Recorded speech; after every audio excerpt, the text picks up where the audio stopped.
Kemudian golongan ketiga ini terdiri dari keluarga sedarah menurut garis lurus ke atas. Ya, keluarga sedarah menurut garis lurus ke atas. Jadi kalau sudah tidak ada ayah dan ibu, dilihat apakah ada keluarga sedarah menurut garis lurus ke atas. Contohnya kakek, nenek, uyut, apalagi buyut sampai ke atas, ya. Nah, itu termasuk ke dalam golongan ketiga. Sedangkan golongan keempat terdiri dari keluarga sedarah dalam garis ke samping yang lebih jauh sampai derajat ke-6. Contohnya, misalnya si pewaris itu belum menikah, tidak punya anak, kemudian orang tuanya sudah meninggal, kemudian tidak ada kakek neneknya, kemudian yang ada hanya paman bibinya. Nah, paman bibinya itu termasuk ke dalam golongan keempat.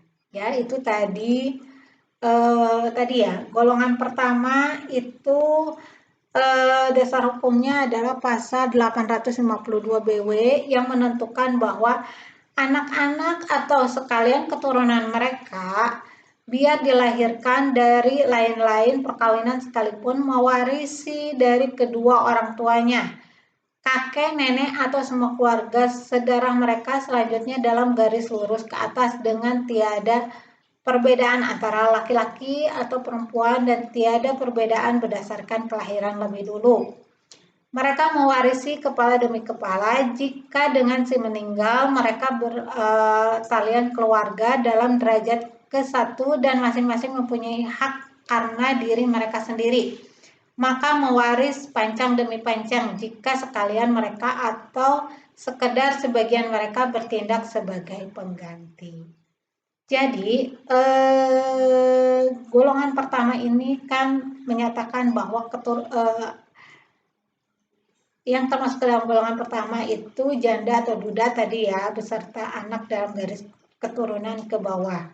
Nah, sebelumnya saya menjelaskan dulu bahwa perbedaan antara waris BW atau waris berdasarkan KUH Perdata dengan waris Islam, perbedaannya kalau dalam waris BW, dalam pewarisan BW itu tidak ada perbedaan gender ya, mau itu laki-laki mau itu perempuan, itu dihitungnya sama ya. Jadi tidak ada perbedaan gender untuk pembagian harta warisan.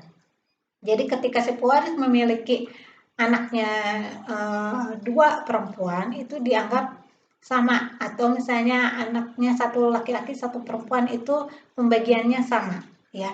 Berbeda dengan waris Islam. Waris Islam itu ada ketentuan bahwa laki-laki mendapatkan 2 berbanding 1 dengan perempuan ya. Jadi dalam Islam itu porsi laki-laki itu lebih besar dibanding perempuan ya. Karena kalau dalam hukum Islam dianggapnya laki-laki adalah sebagai kepala keluarga atau laki-laki itu kan tugasnya mencari nafkah, jadi harus lebih diutamakan dibanding perempuan ya. Perbedaannya itu. Jadi dalam hukum waris BW itu dalam pasal 852 BW itu dijelaskan tiada perbedaan antara laki-laki atau perempuan dan tiada perbedaan berdasarkan kelahiran lebih dulu, misalnya apakah perempuannya lebih dulu atau laki-lakinya lebih dulu lahirnya, tidak ada perbedaan. Jadi dalam hukum waris BW itu semua dianggap sama ya. Oke, kemudian yang terlewat tadi saya lupa. Jadi cara pewarisan dalam BW itu ada cara pewarisan berdasarkan undang-undang ya. Undang-undang ini dibedakan lagi, ada atas dasar dia mewaris berdasarkan kedudukannya sendiri tadi sesuai dengan penggolongan ahli waris yang tadi yang 4 ya. Golongan pertama, kedua, ketiga, dan keempat itu termasuk ke dalam ahli waris berdasarkan kedudukan atau pewarisan atas dasar kedudukan sendiri ya. Kemudian ada juga pewarisan berdasarkan penggantian tempat Nah, dalam penggantian tempat itu ada macam-macamnya ya. Jadi misalnya tadi kan ada pewarisan berdasarkan kedudukan sendiri, kemudian ada pewarisan untuk penggantian tempat. Nah, macam-macam penggantian tempat ya, pewarisan dalam hal penggantian tempat ini bisa berlaku yang pertama dalam garis ke bawah tanpa batas ya. Dasar hukumnya adalah pasal 842 KUH Perdata. Yang kedua dalam garis ke samping atau saudara yang digantikan anak-anaknya pada dasar hukumnya ada di pasal 844 KUH Perdata, dan pergantian dalam garis ke samping dalam hal ini yang dimaksud adalah anggota keluarga yang lebih jauh tingkat hubungannya daripada saudara, misalnya paman, bibi, atau keponakan. Nah, kemudian syarat-syarat untuk penggantian tempat. Yang pertama, dalam pewarisan untuk pergantian tempat ini harus memenuhi ketentuan atau syarat-syarat sebagai berikut ya. Yang pertama, penggantian tempat ini hanya berlangsung jika ahli waris yang sah telah meninggal dunia. Nih, dasar hukumnya adalah pasal 847 yang menyatakan bahwa tidak seorang pun diperbolehkan bertindak untuk orang yang masih hidup sebagai penggantinya. Contohnya misalnya si A sebagai si pewaris ya, si A meninggal dunia, berarti si A sebagai si pewaris, dia meninggalkan seorang istri misalnya, B dan misalnya 2 orang anak C dan D. Nah, si C ini ternyata si C ini telah menikah dan memiliki 2 orang anak misalnya. Berarti hubungannya anak-anak si C ini sama si A adalah kakek ya. Nah, ketika si C ini ketika si A meninggal ini atau si kakeknya meninggal ini ibu dari si cucu-cucunya ini atau si C ini telah lebih dulu meninggal. Jadi si C ini telah lebih dulu meninggal dibanding si A ya, atau dibanding si pewaris. Jadi si C ini lebih dulu meninggal, kemudian kemudian si A meninggal atau kakeknya baru meninggal, ibunya dulu baru meninggal, baru kakeknya meninggal.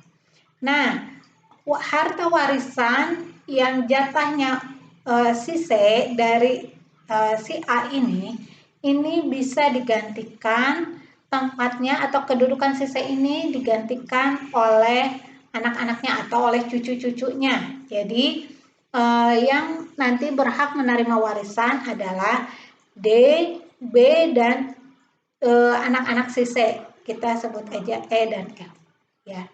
Oke, nanti lebih jelasnya untuk perhitungannya lebih jelas atau contoh-contohnya nanti akan saya jelaskan pada saat luring ya.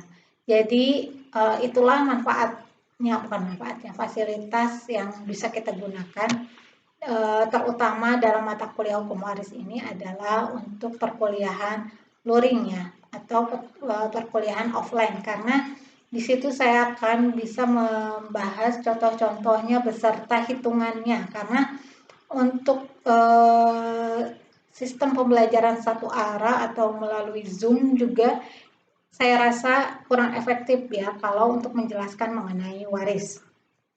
Oke. Kemudian yang kedua syaratnya untuk pergantian tempat adalah orang yang bertindak sebagai pengganti haruslah keturunan yang sah dari orang yang digantikan tempatnya. Dengan demikian, untuk anak luar kawin, janda duda tidak dapat menggantikan tempat. Ya.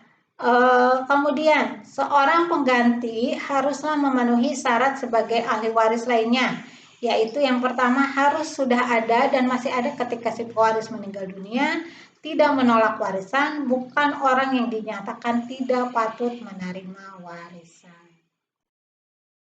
Kemudian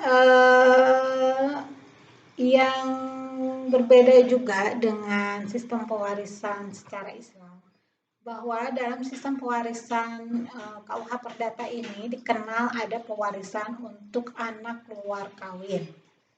Oke, nanti pembahasan untuk pewarisan anak luar kawin, berapa besaran untuk anak luar kawin, kemudian nanti untuk berapa besarannya tadi untuk pewarisan secara sendiri ya. Kemudian nanti juga ada juga penjelasan mengenai pewarisan berdasarkan wasiat atau testamen. Itu akan saya jelaskan di minggu depan. Oke. Jadi untuk pertemuan sekarang cukup materinya sampai dengan pewarisan dengan pergantian tempat. Ya, tolong dibaca lagi, dipahami lagi. Setelah kalian menonton video ini, tolong berikan tanggapan terhadap materi yang telah saya berikan, baik itu pertanyaan maupun tanggapan lain ya yang sesuai dengan materi. Dan tanggapan-tanggapan atau pertanyaan-pertanyaan kalian itu akan saya nilai sebagai poin keaktifan ya. Itu juga akan berpengaruh terhadap penilaian kalian di akhir nanti ya. Oke, kalian bisa memberikan komentar atau tanggapan itu di akun LMS ya, sesuai dengan di akun masing-masing LMS masing-masing. Oke, sampai ketemu minggu depan. Ya, kurang dan lebihnya saya mohon maaf. Karena sebetulnya hukum waris ini lebih enaknya kita offline ya, karena bisa dua arah komunikasinya. Oke, sampai ketemu minggu depan. Cukup sekian untuk materi minggu ini. Wassalamualaikum warahmatullahi wabarakatuh.